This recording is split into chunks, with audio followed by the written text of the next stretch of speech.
Jeff Bonnard, numéro 55 des Brûleurs de Loup. Donc j'ai œuvré dans le club de 1993 à 2008. C'était assez sympathique puisque je me suis retrouvé dans une équipe relativement jeune, avec des joueurs comme Benoît Bachelet qui avait à peine 18 ans, des Benjamin Agnel, des Stéphane Arcangeloni, le frère de Christophe Tartari, Stéphane Tartari également. Et c'est vrai que j'étais un petit peu l'ours ou la terreur villardienne qui arrivait. Et puis je crois bien qu'à l'époque j'avais une coupe de jeu un peu particulière, on était un peu rebelles. Donc non, c'était vraiment sympathique déjà de retrouver la glace.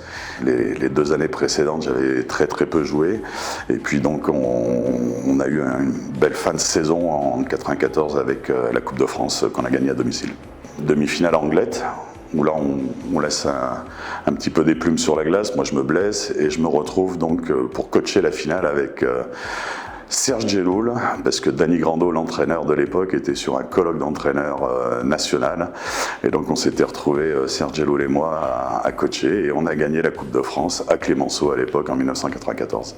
C'est vraiment l'année parfaite, je dirais, puisqu'on perd très peu de matchs en saison régulière.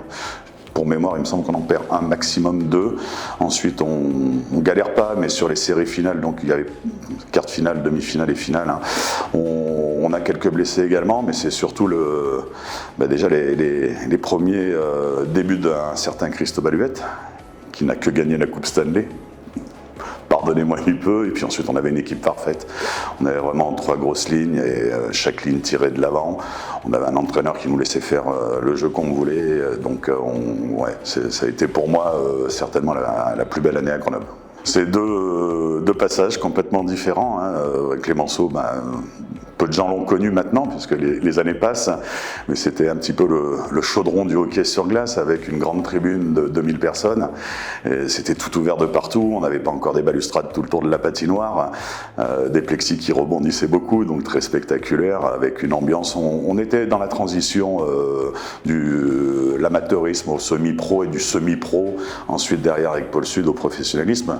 Donc c'était une ambiance qui était quand même relativement sympa. On avait un rythme de match qui était quand même un petit peu moins soutenu que maintenant. Donc après derrière il y a eu la passation avec Pôle Sud. Nouvelle enceinte, nouvelle patinoire, beaucoup plus de monde, nouvelle structure, nouvelle réforme du club, beaucoup plus de professionnalisme avec des nouveaux entraîneurs, etc. Donc ouais, c'est une grande chance d'avoir pu traverser toutes ces étapes au sein du club de Grenoble. Les différents dirigeants qui ont repris le club ont mis des choses en place, ils sont allés piocher un petit peu les idées dans le hockey mondial, hein, et entre autres sur les États-Unis. Et donc les mascottes sont arrivées en France et Nico Tomasini me dit un jour « Jeff, ça te dérange pas si on file ton surnom de Jeff à la mascotte avec ton numéro ?» Je dis « il n'y a aucun problème ». Donc oui, c'est toujours plaisant d'avoir un nom avec un numéro qui se promène dans la patinoire, même 15 ans après.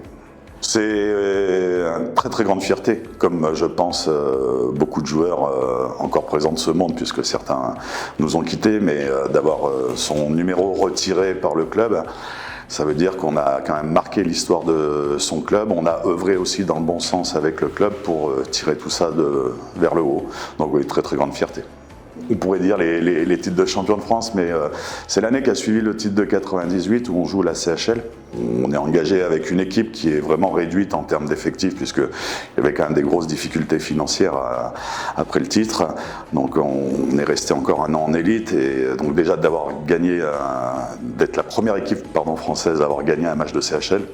Et ensuite on est allé jusqu'en demi-finale où on perd à Amiens dans le championnat de France et avec un effectif, je crois qu'à la fin, le 5e match qu'on joue, on doit être 11 ou 12 dans l'effectif. Donc ça reste des très beaux souvenirs d'équipe et de groupe, puisque même avec un effectif très réduit, on était capable de damer le pion à beaucoup de clubs.